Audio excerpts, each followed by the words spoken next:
তো হ্যালো বন্ধুরা, কেমন আছো? আশা করছি ভালো আছো, ভালো থাকবে। তো আমি হাসান ডিপিএক্স নতুন একটা ভিডিও নিয়ে চলে এসেছি। ভাই দেখো আমাদের পাহাড়ের রাস্তা, দেখো ভাই, দেখো কিছু এরকম পরিস্থিতি আমাদের এখন বর্ষার দিনে দেখতে পাচ্ছেন আপনারা। রাস্তার পরিস্থিতি কেমন, গাড়িগুলা আসবে তা আসার মানে পাওয়া যাচ্ছে না, তার জন্য দেখো রাস্তা কি অবস্থা। এই আমাদের পাহাড়, বর্ষার দিনে এরকম অবস্থা হয় আমাদের পাহাড়ের। আর আমাদেরকে প্রচুর রিক্সে গাড়ি চালাতে হয়। এই দেখুন খাদান এদিকে। তো ভাই আমার ভিডিও যারা যারা দেখছো, কোথা থেকে দেখছো ভাই একটু কমেন্ট করে জানাবে।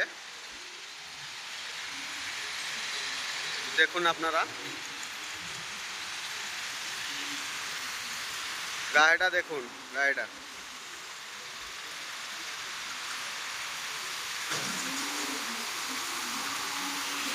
ঠিক আছে। আজ কিন্তু এইটুকু।